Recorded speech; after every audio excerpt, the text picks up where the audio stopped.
just a burden now, Mom. Why don't you get that?" Those words echoed in my mind like a sharp echo in an empty room, whispered with such quiet cruelty that I could barely believe they came from my own son. He said it so low, so carefully, as if afraid someone else might overhear, as if I were some embarrassing secret he wished to hide away from the world. I'm 81 years old now, sitting in a small 2-room flat above a quiet florist's shop, a space that smells faintly of fresh flowers and dust, where the walls hold neither family photographs nor memories, only the faint hum of the city below and the legal papers neatly stacked on my small wooden table. This is where I find myself, removed and invisible, yet strangely more aware than ever of who I am and what I have endured. For decades, I was the keeper of the hearth, the woman who baked the bread, mended the torn shirts, and held the family together when storms came. This house, once vibrant with laughter and the smell of cinnamon and fresh paint, was mine. It was more than bricks and mortar. It was the container of my life's work, the silent witness to birthdays, failures, and moments of quiet triumph. I paid the mortgage with my hard-earned savings, made sacrifices so my son could have a future brighter than mine. But somewhere along the way, the walls that once echoed with my voice became silent. My presence became a shadow, a disruption in the carefully curated life my son and his wife built.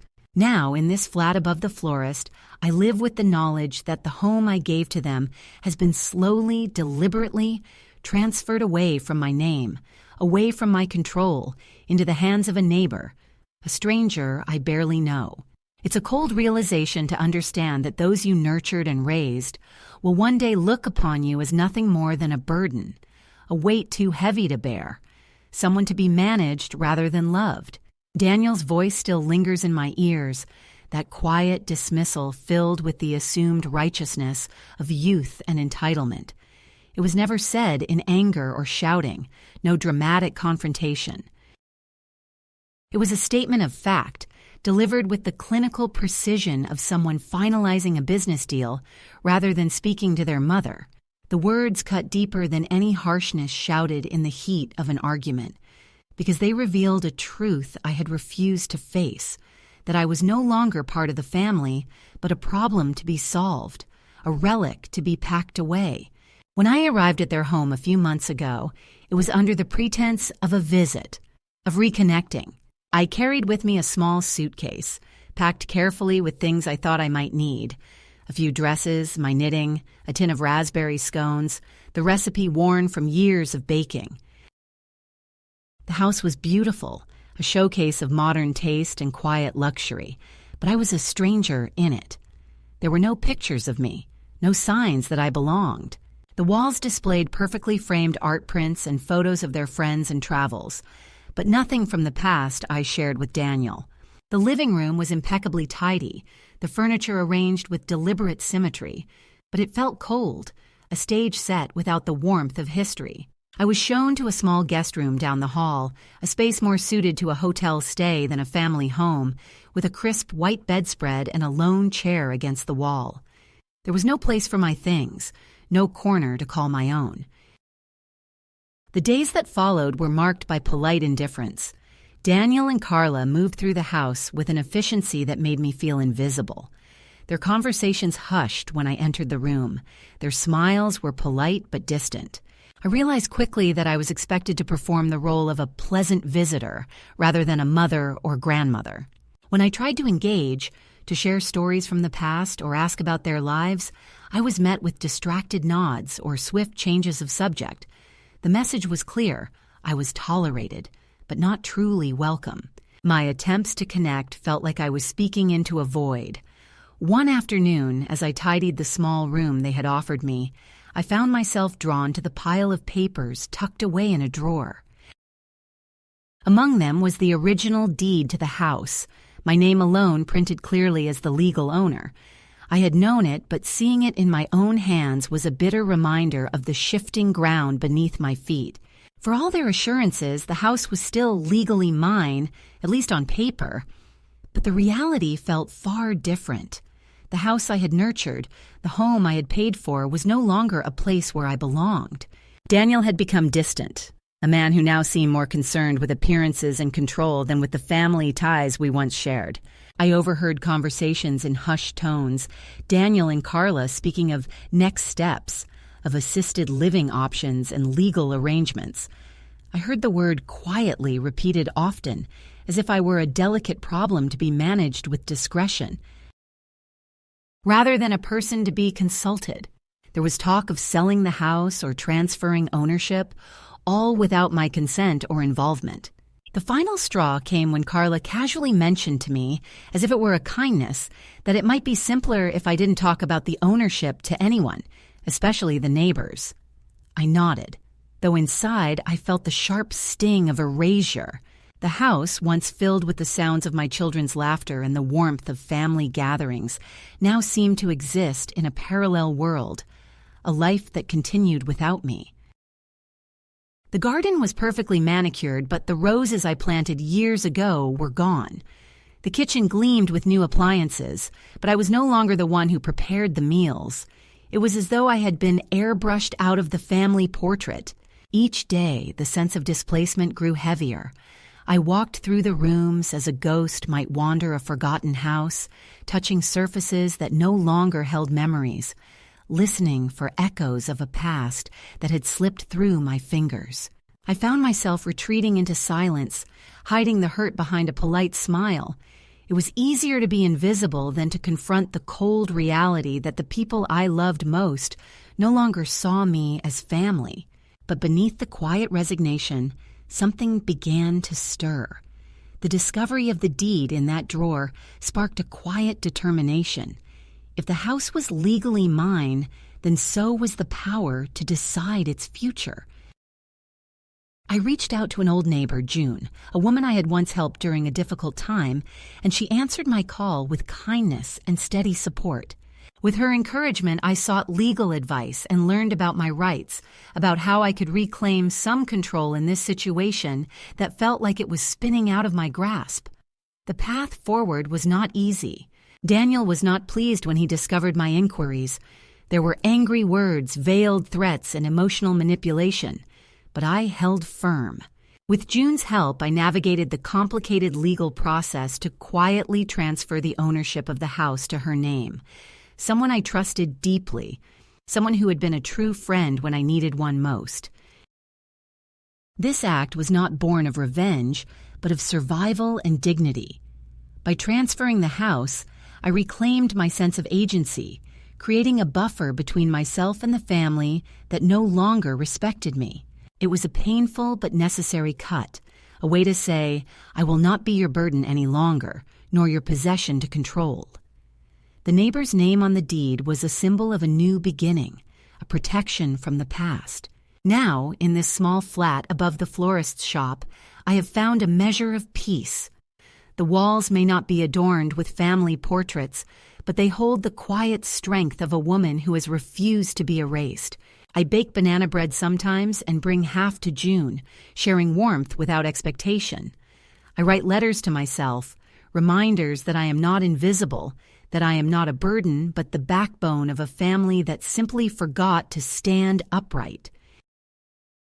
The house is gone, but my spirit remains unbroken, and for the first time in many years, I feel like I belong to myself, to a life I have chosen. The moment everything changed was not marked by thunderous arguments or a sudden outburst, but rather by the quiet and calculated way Daniel and Carla orchestrated what they called a family meeting, a phrase that, in retrospect, felt more like a verdict than a gathering. I had come to their home hoping to reconnect, to share a cup of tea, and perhaps to find some warmth amid the growing distance between us, but instead I found myself sitting in a sterile dining room that looked like it belonged in a showroom, surrounded by people who spoke to me not as a mother or grandmother, but as a problem to be managed. It began with a brochure that Carla placed gently in front of me, glossy pages filled with pictures of assisted living facilities that promised comfort, care, and community. The words were carefully chosen, but the message was clear. It was Time for me to move on from the house I had built and the life I had lived. Daniel spoke softly, too softly for the weight of what he was saying, about safety concerns and making things easier for everyone. But there was an undercurrent of impatience beneath his calm tone. He kept glancing at his phone, checking messages, or perhaps waiting for a signal, as if this conversation was just a formality before the real decisions were made elsewhere. I remember how Carla's eyes darted around the room, calculating, and how she squeezed my hand once, a gesture that was both condescending and rehearsed, like a sympathy card signed in advance. They presented me with a calendar filled with appointments for medical assessments and suggested times to tour facilities, implying that these plans were for my benefit, but giving me no real choice. It was as if they were deciding my future behind a curtain and inviting me to applaud the curtain call. The betrayal did not come in the form of harsh words, but in the way they spoke about me when they thought I wasn't listening, the way their smiles didn't reach their eyes when they looked at me, and most cruelly, in the quiet whispers that reached my ears through the walls, their discussions about fast-tracking the paperwork and ensuring the house is transferred before she gets any ideas. I realized then that they did not see me as a mother, a woman who had given everything, but as an obstacle, to be removed, a piece of inconvenient property to be dealt with quietly and efficiently. One afternoon, as I sat in the guest room that felt more like a cage than a refuge, I overheard Daniel on the phone, speaking in hushed tones but with unmistakable firmness. "Yes, I've got everything lined up. The papers are ready to go." "She won't know what hit her."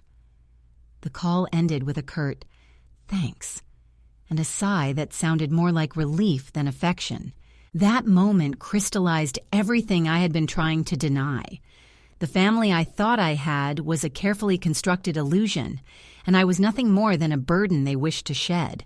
The next days were filled with a strange kind of loneliness, one sharpened by the presence of people who were physically close but emotionally distant.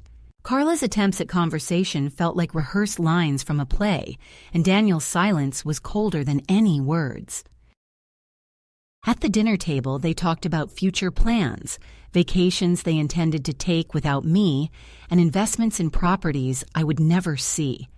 I was there, but not there, a ghost haunting the edges of their lives. The cruelty was subtle and insidious. I found my belongings being moved without my consent, my favorite chair replaced with a sleek modern recliner that I did not want. The temperature in the house lowered to a chill that made my joints ache. I was given a schedule of meals and activities designed not for my comfort but for their convenience. My presence was tolerated but not welcomed. I was a guest who had overstayed her welcome, a visitor in what had once been my home. One morning, Daniel handed me a stack of papers with a practiced smile and said, "These are just some formalities to help us move forward. Nothing to worry about." The documents were complicated, filled with legal jargon that made my head spin, but one word stood out clearly: transfer.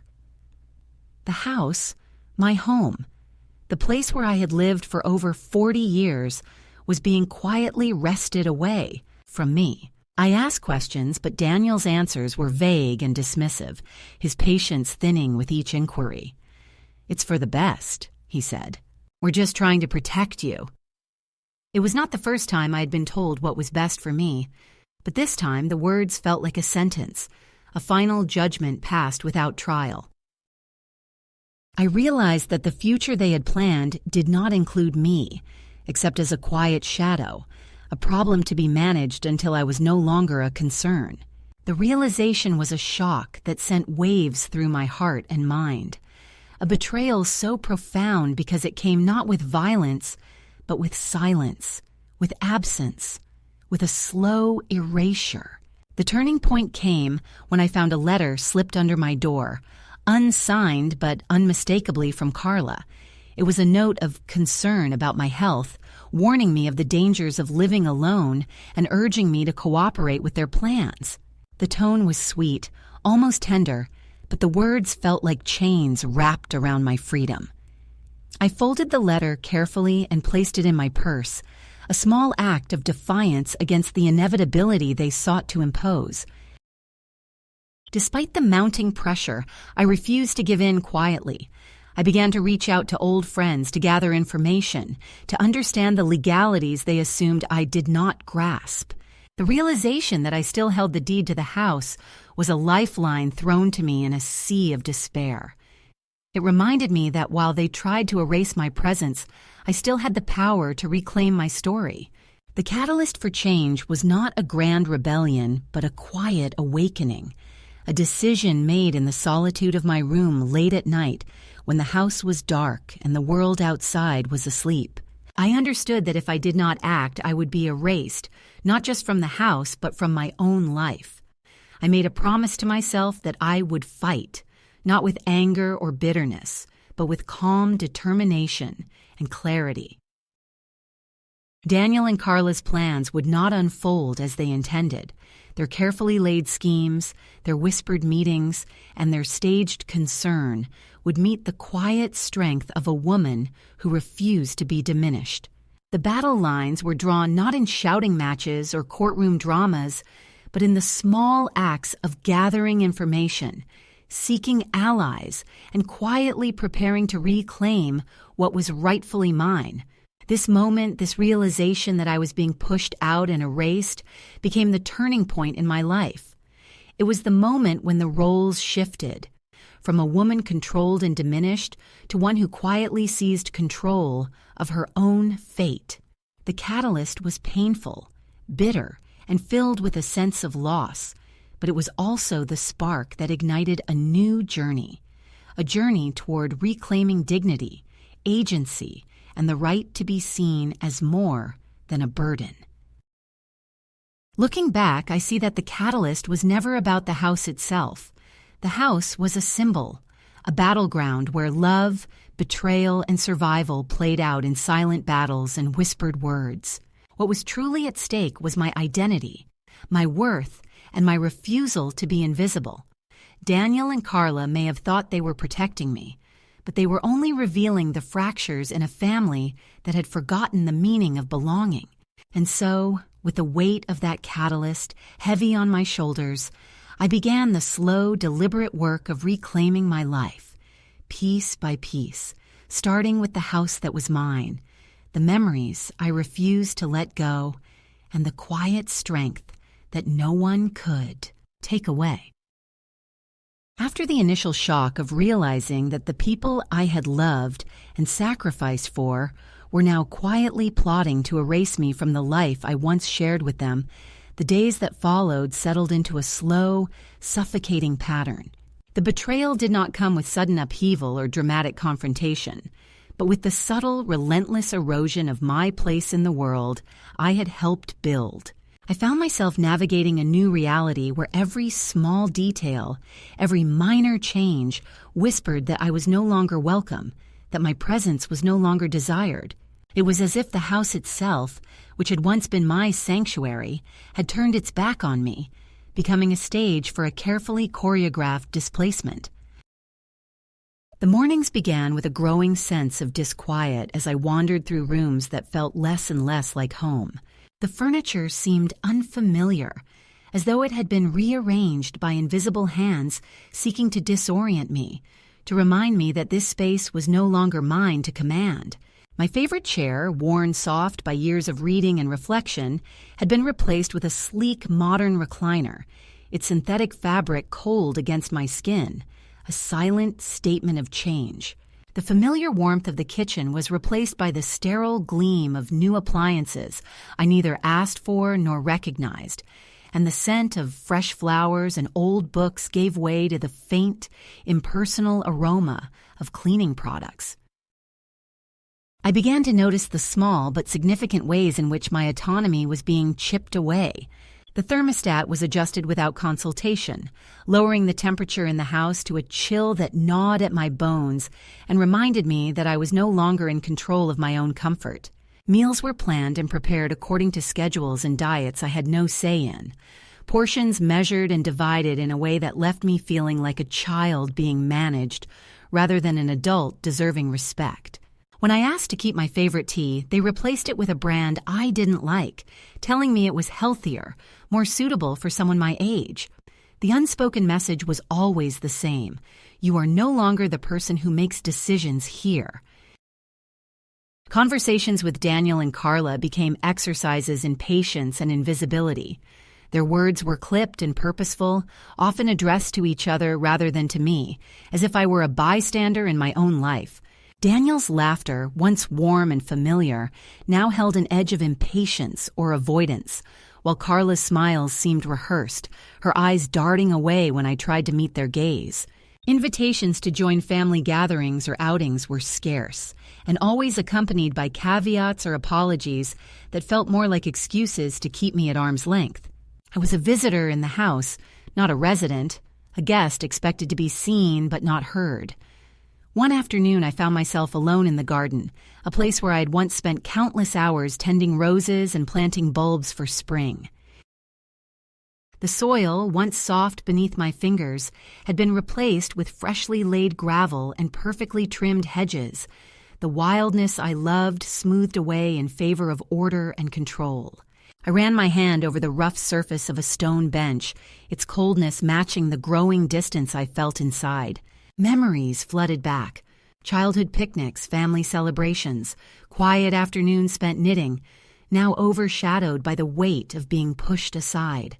The subtle exclusions extended beyond the physical. I began to notice the way their friends and acquaintances treated me. The polite but fleeting greetings, the averted eyes, the hushed whispers as I passed.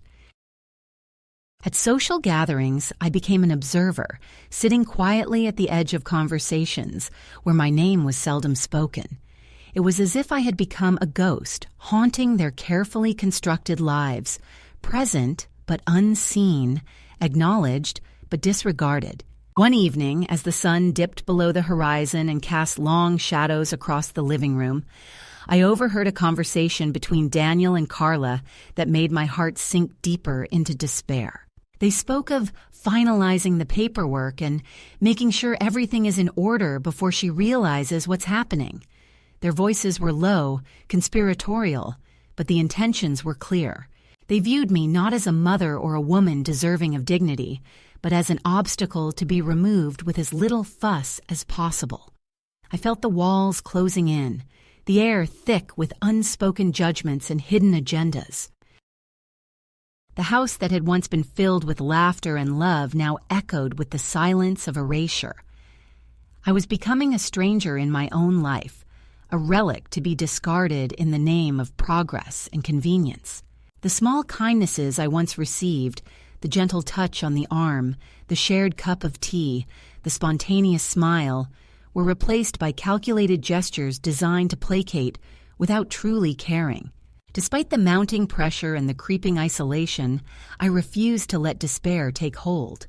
I clung to the fragments of my identity that remained untouched, the memories, the quiet strength forged through years of hardship, the knowledge that I still held the deed to the house in my hands.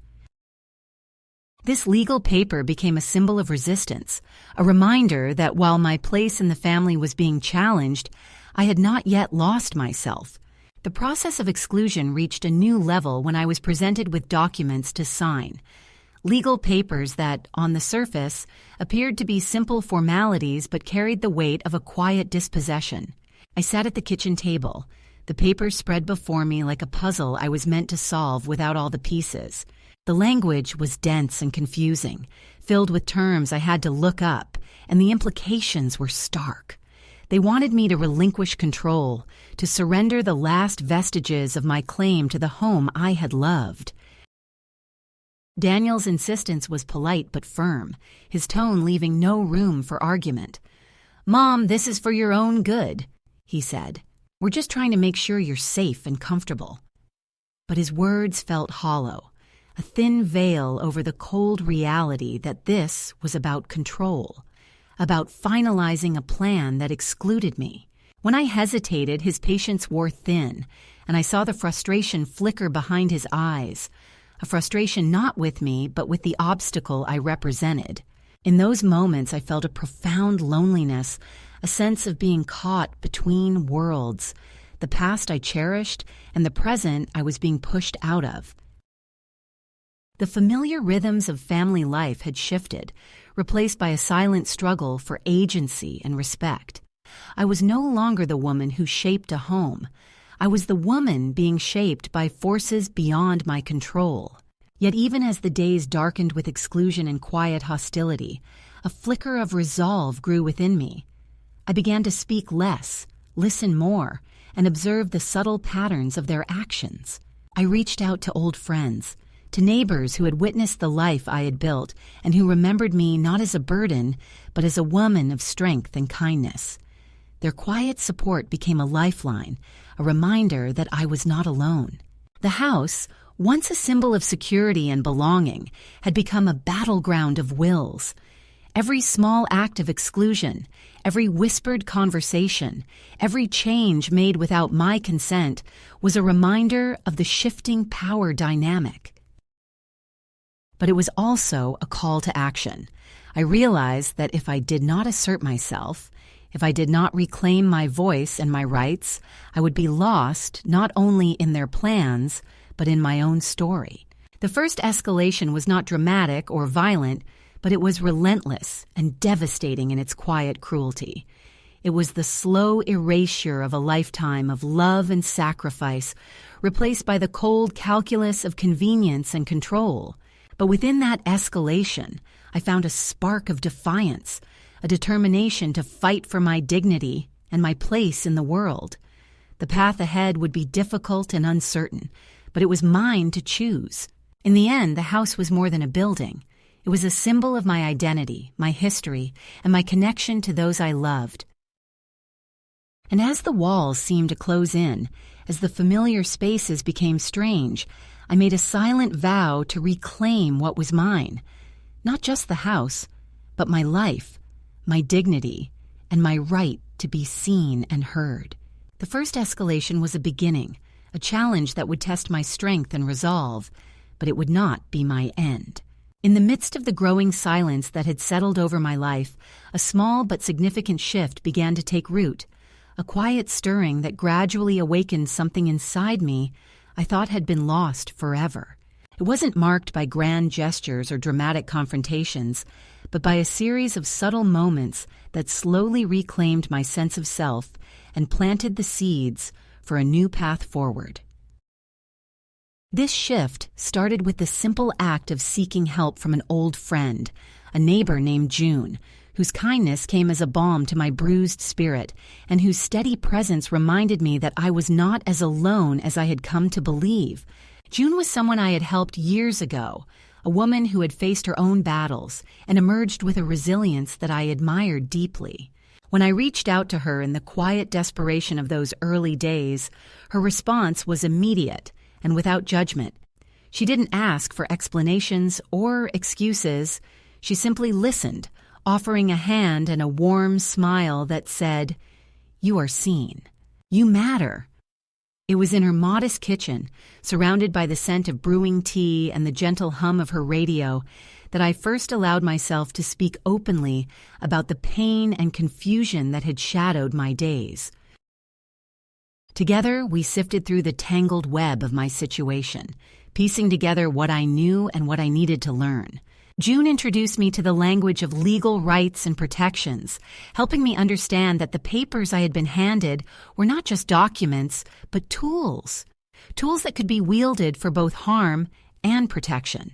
She guided me toward an old friend of hers, a lawyer who specialized in elder law and who saw beyond the surface of my predicament to the core of what I was fighting for: dignity, respect, and the right to remain the author of my own story. The days that followed were filled with research, meetings, and quiet determination. I pored over books and pamphlets, took notes on legal jargon that once seemed impenetrable, and slowly, piece by piece, began to assemble a plan. It was a humbling experience, confronting the reality that I had to fight not just for a house, but for my very identity in the eyes of my own family and society. Yet in this process, I found a surprising strength, a resilience forged through decades of hardship and love, now repurposed for a new battle. One afternoon, as I sat in June's sunlit living room, sipping the chamomile tea she had brewed, I pulled out the deed to the house and studied it carefully. My name was there, clear and unambiguous, a testament to the years of work and sacrifice that had built the foundation not just of a home but of a family legacy. That piece of paper, once a source of quiet pride, had become a symbol of hope and possibility. It reminded me that while I had been sidelined, I still held the means to reclaim my power. The shift was not only practical, but deeply emotional. I began to reconnect with the parts of myself that had been hidden away. The woman who loved gardening, who wrote poetry in the margins of old notebooks, who found joy in the small, quiet moments of life. I started keeping a journal, filling the pages with memories and reflections, anger and hope. Writing became a lifeline, a way to articulate the complexities of my feelings and to remind myself that I was still here, still whole, still capable of growth. June's visits became a lifeline. She didn't ask me to hurry or to resolve everything at once. She simply sat with me, shared meals, and offered the steady companionship that had been missing for so long. We talked about everything and nothing, family, books, the changing seasons, and in those conversations, I found a new sense of belonging. It was a belonging not tied to blood or property, but to friendship and mutual respect, a reminder that family can be chosen as well as given. With June's encouragement, I began to imagine a future beyond the shadow of my son's plans, a future where I could live with dignity and autonomy on my own terms. It was not an easy vision to hold, especially in the face of ongoing pressure and the quiet but persistent feeling of being pushed out. But the act of imagining, of daring to hope for something better, was itself a radical act of resistance. In the midst of this emotional and practical awakening, I also took a small but powerful symbolic step. I began to care for a small garden patch outside my temporary home. The act of planting seeds and watching them grow became a metaphor for my own journey, a reminder that even in the harshest conditions, life can take root and flourish. Tending to the soil, nurturing the fragile shoots, I found a renewed connection to the rhythms of the earth and a grounding presence that steadied me. This midpoint shift was not a sudden turning point, but a gradual unfolding, a quiet reclaiming of agency and hope in the face of loss and betrayal. It marked the beginning of a new chapter in my life, one where I no longer waited passively for others to decide my fate, but took deliberate steps toward reclaiming my voice and my place in the world. I knew the road ahead would be difficult and uncertain, fraught with challenges and setbacks, but for the first time in many months, I felt a flicker of light within the darkness. It was the light of possibility, of choice, and of the quiet but unyielding strength that comes from standing up for oneself. This shift was not just about the house or the legal battles to come. It was about reclaiming my identity, my dignity, and the simple human right to be seen and respected. It was a reminder that no matter how deep the wounds, no matter how strong the forces of exclusion, there is always a path forward, sometimes found in the unexpected kindness of a neighbor, the wisdom of an old friend, or the steady growth of a garden in bloom. And so, with the support of June, the guidance of a trusted lawyer, and the quiet courage I had rediscovered within myself, I began to walk that path, one step at a time, with a heart both wary and hopeful. The midpoint of my journey was not an end but a beginning, a turning toward a future I would choose for myself, a future where I was no longer invisible, but alive and whole. The fragile sense of control I had begun to reclaim was soon tested in ways I could not have anticipated, as the past I had tried to move beyond pressed in with renewed intensity. The days of quiet reflection and careful planning gave way to a series of confrontations and pressures that shook me to my core, forcing me to face not only the forces aligned against me, but the deeper wounds left by years of neglect and dismissal. It was a time when the battle for my dignity and independence became painfully visible, both in the cold legal maneuvers and the raw emotional currents that surged beneath the surface. It began one gray morning when the mail arrived heavier than usual, a stack of letters and notices that carried with them the weight of escalation. Among them was a letter from my son Daniel, its tone clipped and formal, carefully crafted to sound concerned, yet unmistakably authoritative. He accused me of making unilateral decisions and disrupting family harmony, phrases that felt like veiled accusations rather than attempts at dialogue. His words echoed the old scripts of control and dismissal, reminding me that to him, I was still a problem to be managed rather than a person to be respected. Alongside Daniel's letter were documents from a lawyer, a representative he had hired, demanding I cease any legal action regarding the house and threatening consequences if I did not comply. The message was clear. They would not back down, and neither would I. The arrival of these letters marked the beginning of what I came to think of as the second escalation, a period defined not only by legal pressure, but by emotional tests and confrontations that cut deeply. Daniel called more frequently, his voice tight and sharp, demanding explanations and trying to coax me into submission with promises that sounded hollow.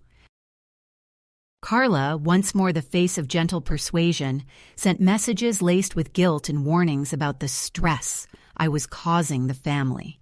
Their combined efforts were relentless, designed to wear me down through constant reminders that I was an inconvenience, a source of worry, and a threat to their carefully maintained lives.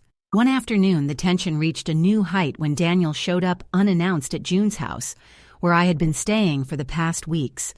His arrival was abrupt, his presence commanding and uncomfortable. He spoke in measured tones, attempting to mask the anger simmering beneath. He accused me of betrayal, of fracturing the family for my own pride, and demanded I reconsider my actions. "Mom," he said, "we only want what's best for you. You're making this harder than it needs to be." His words felt like knives disguised as concern. I listened quietly, the years of frustration and hurt pooling beneath my skin, but I did not respond with anger. Instead, I spoke calmly, firmly, telling him that my decisions were not made lightly and that I sought only respect and dignity. He left without another word, but the encounter left a cold imprint on my heart. The emotional weight of the escalation was compounded by moments of painful revelation. Old family friends began to reach out with cautious sympathy, offering support but also reminders of the distance that had grown between us. June stood steadfast beside me, her quiet presence a source of strength, but even her encouragement could not fully shield me from the sting of isolation. I found myself grappling with waves of loneliness, haunted by memories of what had been and what was slipping away. In the midst of this turmoil, I received a letter from my grandson, Kieran, a young man whose gentle spirit had always been a balm to my soul. His words were filled with concern and hope, a reminder that not all ties had frayed beyond repair. He wrote of his longing to understand, to bridge the gap between us, and to stand by me in a world that often seemed cold and unwelcoming. His letter arrived like a ray of light in the dark, and though I was wary of opening my heart fully again, I held on to the possibility of reconciliation on my own terms. Meanwhile, the legal battle continued to escalate. The lawyer Daniel had hired sent increasingly urgent letters, demanding immediate cessation of any claims or transfers related to the house. There were veiled threats of litigation and suggestions that my actions were causing undue hardship to the family. I responded with measured calm, consulting with the attorney June had recommended, crafting replies that asserted my rights and my intent to protect what was rightfully mine. The exchange was exhausting and fraught with tension, a reminder that this was not just a personal fight, but a legal and financial struggle with far-reaching implications. Amid the pressure, a surprising development came from an unexpected corner. The neighbor to whom I had transferred the house, a woman named Marion, became an unexpected ally. She had watched the unfolding drama with quiet concern and offered to act as a shield and advocate on my behalf. Marion's steadfast support was a source of comfort and practical assistance, reminding me that even in the darkest times, human kindness could break through the hardest walls. Together, we navigated meetings with lawyers and officials, pushing back against the attempts to undermine my decisions and protect the home that symbolized more than just property. It was my legacy and my sanctuary. The social ramifications of the escalation were no less profound. At community gatherings and casual encounters, I sensed the shifting attitudes of those around me. Some offered tentative support, others withdrew, wary of the controversy that had become public knowledge. Rumors began to circulate, painting me as a difficult or stubborn figure, a portrayal that felt both unfair and deeply painful. Yet I refused to let these whispers define me. I held fast to the truth of my experience, finding strength in the clarity of my own convictions. The emotional toll of the second escalation was immense. There were nights when sleep eluded me, the weight of the conflict pressing heavily on my chest. I grappled with feelings of grief and anger, frustration and sorrow. But amidst the storm, I found moments of clarity and resolve. I understood that this struggle was not simply about a house or legal ownership. It was about reclaiming my voice, my dignity, and my right to exist on my own terms. In those dark hours, I reflected on the years that had brought me here, the sacrifices made, the love given, and the years of being seen as less than whole. I realized that this escalation was not an end but a crucible, a testing ground where my resilience would be forged anew. The pressures and confrontations, though painful, were revealing the strength I had cultivated over a lifetime and the clarity of purpose that now guided me. With each challenge, I grew more determined to see this journey through. I sought out moments of peace where I could replenish my spirit. Quiet walks in the garden, time spent with June and Marion, the simple pleasure of tending to my small patch of earth. These moments grounded me, reminding me that despite the turbulence, I was still here, still capable of love and hope and healing. The second escalation was a period of intense testing, a time when the past pressed hard against the present, demanding answers and forcing choices. It revealed the fractures in relationships and the raw edges of pain, but also illuminated the path forward. It was a chapter marked by struggle and confrontation, but also by the quiet, steadfast courage that had carried me through so much before.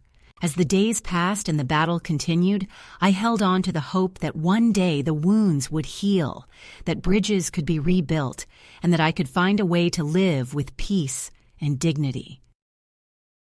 The road was uncertain and fraught with difficulty, but I knew that surrender was not an option.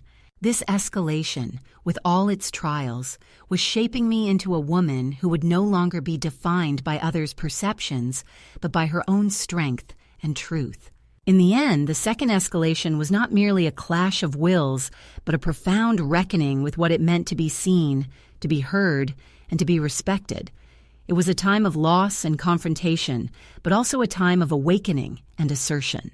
And through it all, I learned that even in the face of deep betrayal, the human spirit can find ways to endure, to resist, and ultimately to reclaim what is rightfully its own. The moment of culmination arrived not with fireworks or grand declarations, but with the quiet, deliberate act of reclaiming what had always been mine, a gesture that spoke louder than any words ever could.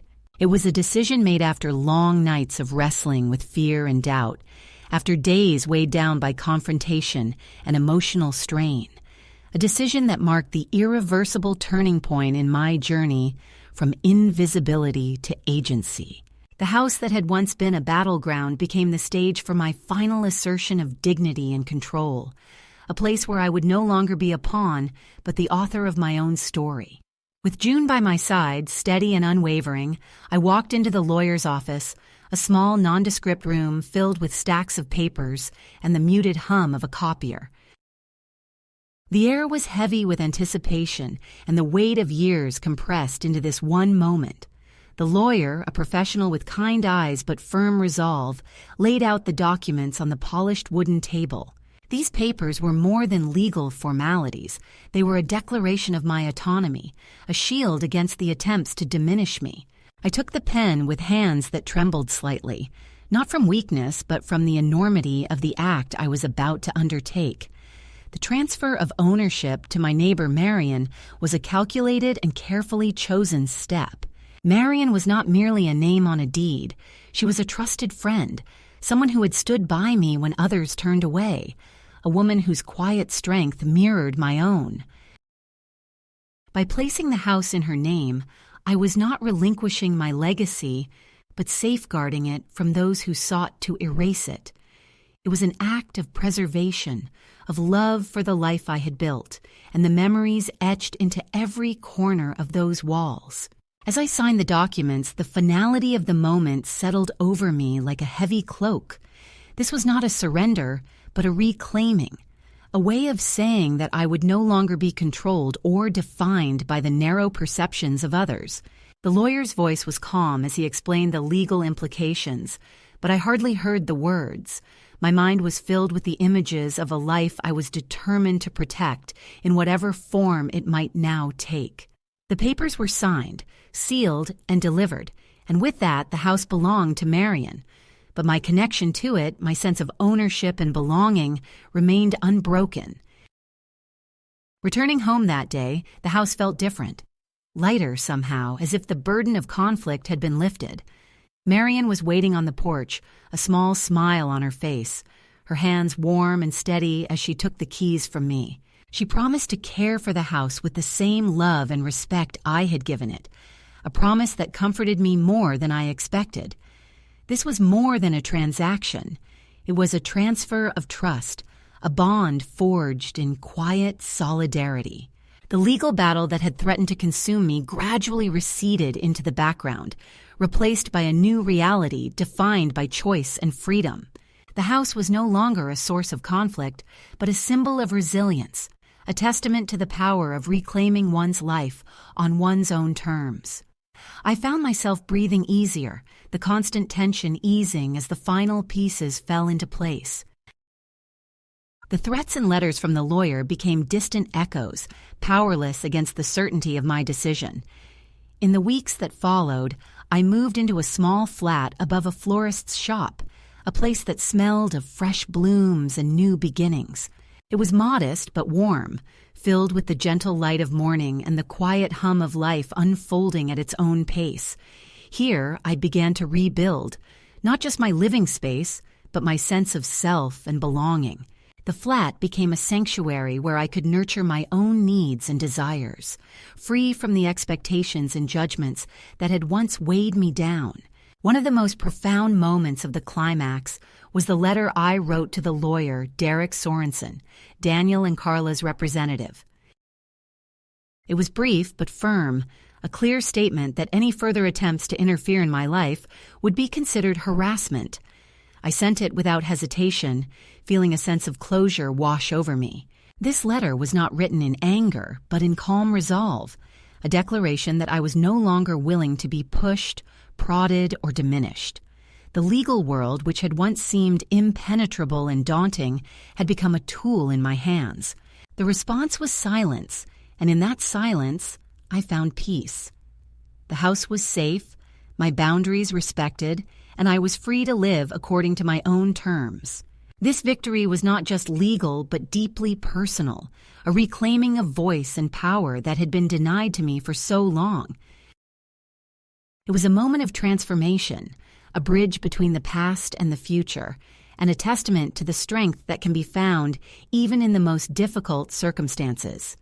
At home, the support of Marion and June became invaluable. Marion's gentle presence and practical help eased the transition, while June's companionship offered emotional sustenance. Together, they formed a circle of care and friendship that reminded me that family can be found in unexpected places and that true belonging is built on respect and kindness. The climax was also marked by small symbolic acts that affirmed my renewed agency. I bought myself a warm coat, a simple navy wool piece that fit like a promise of protection and dignity. I took pleasure in choosing my own groceries, preparing meals according to my taste, and setting my own schedule. These everyday acts, once taken for granted, became affirmations of my right to live fully and freely. One evening, as I sat by the window watching the fading light, I reflected on the journey that had brought me here. The betrayals, the quiet humiliations, the moments of doubt, and the growing strength that had carried me through. I understood that this climax was not an end but a new beginning, a chapter where I would write my own story without apology or fear. In the quiet of that moment, I also thought of my son and his wife, not with bitterness, but with a sober understanding of the complex human emotions that had shaped our fractured relationships. I knew healing would not come quickly, if at all, but I was no longer defined by their acceptance or rejection. I was defined by the choices I had made, the dignity I had reclaimed, and the life I was determined to live. The climax of this journey was a testament to the power of quiet courage and deliberate action. It was a reminder that even in the face of profound betrayal, one can find a path to freedom and self-respect. It was a victory not just of legal rights, but of human spirit. A declaration that no one has the right to diminish another's worth or erase their existence. As the days turned into weeks, I settled into this new life with a calm confidence. The house I once owned was no longer a source of conflict, but a memory preserved with care and love. I was no longer a shadow on the edges of others' lives, but a woman standing firmly in her own light. The climax had brought me full circle, from invisibility to presence, from silence to voice, from burden to woman of strength, and in that presence, I found peace. The quiet that settled over my life after the storm of conflict was not emptiness, but a kind of peace I had not known for many years. It was the gentle, steady kind of peace that comes not from forgetting the pain or pretending the wounds don't exist, but from the acceptance of what has been and the embrace of what remains. In my small flat above the florist's shop, surrounded by the soft scent of flowers and the calm hum of everyday life, I found a space where I could finally breathe freely and begin to heal. The house I had once owned was no longer mine in any legal sense, yet it lived in my heart as a sanctuary of memories, a testament to the years I had poured into building a family and a home. Its walls held echoes of laughter, tears, and moments of quiet joy, and though I had passed the keys to Marion, I knew that the spirit of the place endured. That knowledge brought me a quiet comfort, a reminder that some things, no matter how deeply challenged, remain untouched by time or circumstance. Life in the flat was simpler, smaller, but it was mine. I arranged the furniture with care, placed old photographs on the windowsill, and filled the shelves with books and mementos that told the story of my life. I baked banana bread on Sunday mornings, a ritual that connected me to the past even as I looked forward. Half of the bread I always took to June's house, sharing warmth and kindness that had been a lifeline through the darkest days. Our friendship, born in the soil of shared experience and quiet understanding, grew stronger with each passing week. The days were slower now, but they were filled with moments of meaning. I took long walks through the neighborhood, greeting familiar faces and meeting new ones. The florist below became a place of refuge where the beauty of blooms softened the edges of my memories and opened my heart to new possibilities. I found joy in the simple act of tending to a small windowsill garden, watching life grow and change with the seasons, a mirror to my own journey of renewal. Writing became a daily practice, a way to untangle the threads of my thoughts and emotions. I penned letters, not always sent to my son and daughter-in-law, not with anger or blame, but with honesty and a longing for understanding.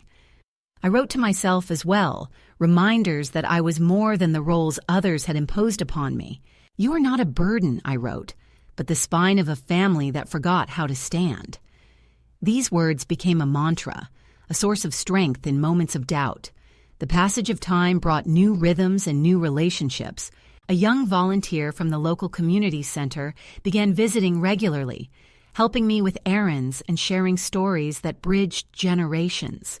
His presence was a gentle reminder that life continued beyond the pain of the past, that connection and kindness could flourish in unexpected places. With his help, I navigated new technologies, staying connected to the world in ways that had once seemed daunting. Though I had reclaimed my dignity and forged a new path, the question of family remained complex and unresolved. There were days when I wondered if reconciliation was possible, if the fractures could ever heal. I understood that healing is a slow and delicate process, one that requires time, humility, and willingness from all sides. I held the door open, not with expectation, but with hope. Hope that someday, in whatever form, understanding might come. In quiet moments, I reflected on the journey that had brought me here, the betrayals, the losses, the battles fought not just in courtrooms but within my own heart. I saw now that the pain had shaped me, but not defined me, that the strength I had found was not just about resistance, but about grace and acceptance. I had learned that to reclaim one's life is to embrace both the scars and the beauty, to hold both sorrow and joy in the same hand.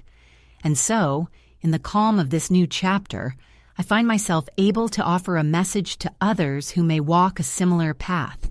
To women who feel unseen, unheard, or undervalued in their own families, I say this: your worth is not measured by the acceptance of others, but by the love you hold for yourself. There is strength in standing firm, in claiming your voice, and in choosing the life that honors your dignity. You are not alone, and even in the darkest times, there is a path toward peace. The resolution of my story is not a neatly tied ending, but a living, breathing continuation of a life reclaimed. It is the quiet assurance that though the chapters of pain and struggle may linger, they do not have the final word. There is always room for new beginnings, for healing, and for the gentle unfolding of grace. As I sit by my window, watching the sun set over the city, I feel a deep sense of gratitude for the strength I found within, for the friendships that sustained me, and for the life I continue to build on my own terms. The journey has been long and hard, but it has brought me to a place of quiet power and peace, and in that peace, I am home.